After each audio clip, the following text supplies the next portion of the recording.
Reactive Training Systems.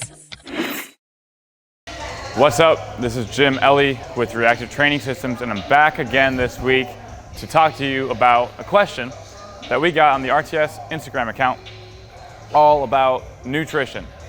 The question is, when should I start bulking? When should I end my bulk? When should I transition from a bulk to a cut? And when should I maintain my body weight? Well, the answer to the question depends on whether or not you're prioritizing powerlifting, strength, or muscle growth. Ideally, if you are focusing on powerlifting and you do care about your relative strength increase, then you have a really cool tool that you can use on the RTS website called the Wilks Score Tracker. Basically, it tracks your Wilks score over time. And you can do this as well on other websites. If you are in the USAPL, your Wilks score will actually be tracked with every single competition that you have. But I think it's more important to have a more real-time calculator. One of the reasons why I like this metric is because if you decide to bulk and you're asking, is this bulk even effective? Well, your Wilks score should increase as your strength is improving.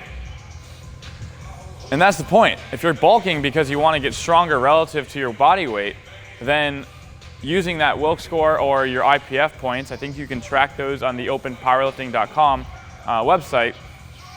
You want to have that metric to use to decide if this bulk is actually contributing to a relative strength increase. However, if powerlifting is not your main goal, then perhaps you use body fat as a metric. You have a low body fat percentage that you start with, maybe 8 to 10%, and then you bulk until you reach a body fat percentage that you're no longer happy with. Because of course, not everyone is only relying or only passionate about whether or not their Wilks score increases.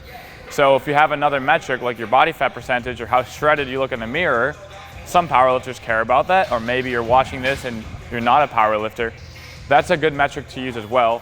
But you definitely want to make sure it's as objective as possible, because if you're just focusing on how you look in the mirror every day, it's going to be difficult to really understand when you're hitting a tipping point or whether or not your subjective reality is actually accurate.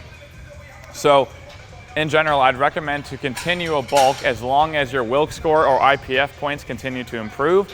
If they start to stall out and your body weight still increases, it might be good to enter a maintenance phase, meaning that you maintain your body weight, you lower your calories, and you get to a level where you're comfortable, you're not worried too much about stuffing food down your throat, but you are consuming enough protein and calories to recover from training. Now, when should you cut? Well, again, you have to ask yourself, why am I cutting? What's the reason? What am I trying to accomplish by this decision? By losing weight, making my life more difficult, why am I making this decision to lose weight? Many times this, again, is a competitive decision. Usually people are cutting weight to increase their Wilks score in relation to their competitors, so that as they're losing weight, they're getting stronger, or maybe they're maintaining their weight, but they're able to increase their competitiveness because the lifters that they're competing against are staying the same weight, or they're also cutting weight, and they need to do this to compete and to perform well. But cutting is a lot more stressful than bulking psychologically and mentally. So I recommend you to do this in a very timely manner, and give yourself, by that I mean give yourself enough time to cut the appropriate amount of weight. I wouldn't recommend rushing it. If you do a water cut, that's another topic, but if you just happen to cut a few pounds for the meet, make sure it's only 3 to 5% of your body weight. Otherwise, it's probably going to risk some strength loss. Of course, there are always anomalies. Some people are cutting 10% of their body weight, retaining most of their strength and able to compete really well. But not that many people can do that. So if you are going to do a water cut, it's a different story, but make sure it's only 3 to 5% of your body weight. So in summary, no matter what decision that you make, if you're going to bulk, make sure that your Wilks score or your IPF points are improving as you continue to gain weight. Once that metric starts to stall, it may be good to maintain your body weight until the strength can catch up with the amount of weight that you gained. Then, if you decide that you need to cut because you've gotten really strong, but now you want to increase your competitiveness, you want to maintain your strength and lose some weight, that's a good idea too. It might work out for you if you have the right circumstances. If your life environment allows for it, that can work too. Again, try to track the Wilks score and the IPF points to see if whether or not this decision is actually improving your strength on a relative scale. That's all I have today for you guys. I hope it was helpful. I hope this gives you a different outlook on how to make these decisions. And again, you can use these tools on the RTS website at reactivetrainingsystems.com.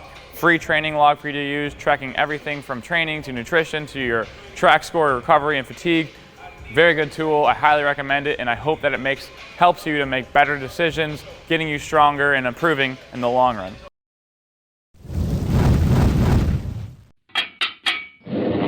Reactive Training Systems.